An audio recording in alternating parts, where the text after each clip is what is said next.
नमस्कार, आप देख रहे हैं 6 बजे की बड़ी खबर। मैं हूं अभिषेक सिन्हा आपके साथ। इस वक्त की जो सबसे बड़ी खबर, राज्य सरकार की तरफ से कैबिनेट सेक्रेटरी वंदना दादेल ने जो चिट्ठी लिखी थी, अब हिमंता बिस्वा शर्मा ने चुनौती को स्वीकार कर ली है। हिमंता ने स्वीकारी झारखंड सरकार की चुनौती। हिमंता बिस्वा शर्मा का दावा, अब चुनाव करा कर ही लौटूंगा। इधर राज्य सरकार ने चिट्ठी लिखी है कड़ी कार्रवाई के लिए। हेमंत सरकार के चुनाव आयोग से शिकायत पर हिमंता का पलटवार। हिमंता और शिवराज के खिलाफ सरकार ने की है शिकायत।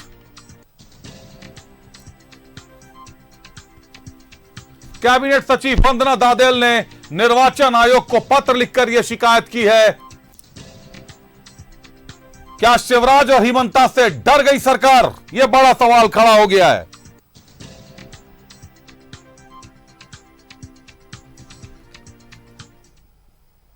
यह बड़ी खबर है। असम के सीएम है हिमंता बिस्वा शर्मा, भाजपा के चुनाव सह प्रभारी हैं।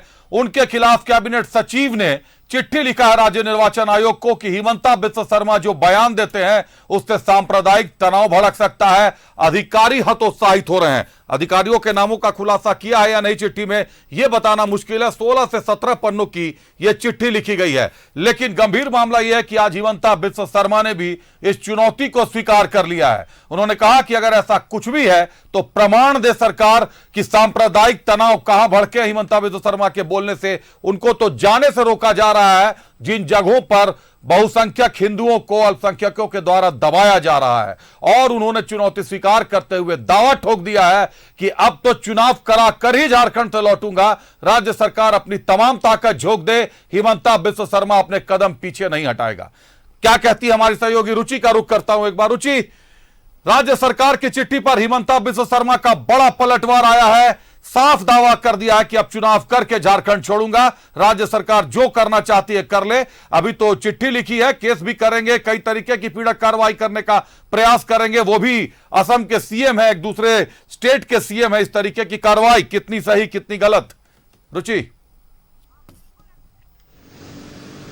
बिल्कुल अभिषेक, देखिए हिमंता बिस्वा शर्मा ने पहले भी कहा था कि झारखंड सरकार के द्वारा, चूंकि जब भी उनका आगमन झारखंड होता था तो सत्ताधारी दल हो या सहयोगी दल हो, उनके तरफ से सवाल खड़े किए जाते थे। और अब तो हद ये हो गई कि चुनाव आयोग को शिकायत तक चली गई। चुनाव के जो प्रभारी हैं शिवराज सिंह चौहान और चुनाव सह प्रभारी असम के मुख्यमंत्री हिमंता बिस्वा शर्मा के खिलाफ। और देखिए झारखंड के कई ज्वलंत मुद्दों को लेकर के लगातार मुखर रहे हैं असम के मुख्यमंत्री। और उन्होंने ये कहा भी था कि हर चैलेंज स्वीकार है, चूंकि झारखंड के युवाओं के लिए हम नौकरी मांग रहे हैं, बांग्लादेशी घुसपैठ का मुद्दा उठा रहे हैं। जो हक आदिवासी को, मूलवासी को मिलना चाहिए था, वो यहाँ पर बांग्लादेशी घुसपैठ को मिल रहा है। तो हम हर वो मुद्दे उठाएंगे। और देखिए प्रमुख विपक्षी पार्टी है अभिषेक, तो प्रमुख विपक्षी पार्टी होने के नाते बीजेपी वो मुद्दे को उठाती रही है। लेकिन जैसे ही झारखंड विधानसभा का चुनाव नजदीक है और ऐसे में केंद्रीय नेतृत्व ने महत्वपूर्ण जिम्मेवारी जो है इन दो दिग्गज नेताओं को सौंपा है। और असम के मुख्यमंत्री हिमंता बिस्वा शर्मा, देखिए झारखंड भाजपा नेताओं की माने तो ये कहा जाता है कि एक अहम सवाल है। एक अहम सवाल है, अभी राज्य में आचार संहिता अभी नहीं लगी है। गृह सचिव या कैबिनेट सचिव ने निर्वाचन आयोग को पत्र लिखकर शिकायत क्यों की है? उन्होंने होम मिनिस्ट्री को सीधे चिट्ठी क्यों नहीं लिखी? सीधे कोर्ट को जानकारी क्यों नहीं दी गई? सीधे एफआईआर ही क्यों नहीं कर दिया गया? अगर सांप्रदायिक तनाव भड़काने वाले दावे कर रहे और भाषण दे रहे हैं हिमंता बिस्वा शर्मा, तो बिल्कुल अभिषेक, देखिए जो विधि विशेषज्ञ के जानकार हैं या और जो चुनाव आयोग से संबंधित और जो जानकार लोग हैं, उनका कहना है कि अभी तो आचार संहिता लागू ही नहीं हुआ है। अगर आचार संहिता लग जाता और उसके बाद इस शिकायत की जाती तो उस पर अवश्य संज्ञान हो सकता था।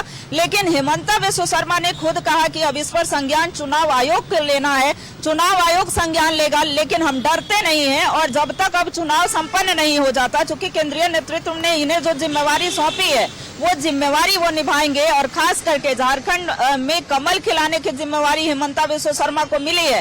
और लगातार कई ऐसे ज्वलंत मुद्दों को लेकर के और हिमंता जो है वो हावी रहे हैं सरकार पर। तो देखिए अभिषेक कल ही उन्होंने ये बयान भी दिया था, कल मीडिया के समक्ष ये स्टेटमेंट भी दिया था कि अभी राजनीति हमने शुरू नहीं की है, राजनीति अब शुरू होगी। यानी कि अब तक वो राजनीति नहीं कर रहे थे और उन्होंने हेमंत सरकार को भी कहा है कि राजनीति के लिए तैयार है। फिलहाल हम सरकार से यह मांग कर रहे हैं कि जो उत्पाद सिपाही भर्ती परीक्षा में जो मृत अभ्यर्थी हैं उनके परिजनों को नौकरी दे, उचित मुआवजा राशि दे। साथ ही साथ देखिए रोजगार के मुद्दे को लेकर के हो या बढ़ता भ्रष्टाचार को लेकर के हो या महिला अत्याचार को लेकर के हो या बांग्लादेशी घुसपैठ के मुद्दे को लेकर के हो, कई ऐसे राज्य के ज्वलंत मुद्दे जो हैं वो लगातार वो उठाते रहेंगे। और अब तो कई जो बीजेपी की रणनीति है, आगामी दिनों में कई ऐसे कार्य हैं जिसमें बिल्कुल रुचि, देखिए चुनाव से पहले आरोप प्रत्यारोप का दौर होता है रुचि। यह साफ है कि चुनाव से पहले राजनीतिक दल एक दूसरे से आरोप प्रत्यारोप लगाते हैं, लेकिन राज्य सरकार के अधिकारी अगर पार्टी बन जाएंगे तो किस तरीके से मामला सुलझेगा, क्योंकि यह सवाल अब विधि विशेषज्ञ खड़ा कर रहे हैं कि जब आचार संहिता लगी ही नहीं है तो फिर एक पदाधिकारी, आईएएस स्तर की पदाधिकारी या गृह सचिव, उन्होंने सीधे निर्वाचन आयोग से शिकायत क्यों की है। इस मामले की शिकायत राज्य स्तर पर भी हो सकती थी। अगर सांप्रदायिक भाषण थे तो कोई भी केस कर सकता था, उनके खिलाफ कहीं तनाव हो सकता था, या फिर हाईकोर्ट में एक याचिका दायर की जा सकती थी, या फिर केंद्रीय गृह मंत्री को, सेंट्रल होम मिनिस्ट्री को इससे अवगत कराया जा सकता था। लेकिन बिना निर्वाचन आयोग के, बिना आचार संहिता के सीधे निर्वाचन आयोग के पास शिकायत करना कहीं ना कहीं मामले को गंभीर मोड़ दे रहा है। अब इस मामले में विधि विशेषज्ञ क्या कहेंगे और किस तरीके का रवैया लेंगे, यह देखना दिलचस्प होगा। हालांकि हिमंता ने इस चुनौती को स्वीकार कर ली है। बहुत धन्यवाद रुचि, हमारे साथ जुड़ने के लिए, तमाम जानकारियों के लिए आपका।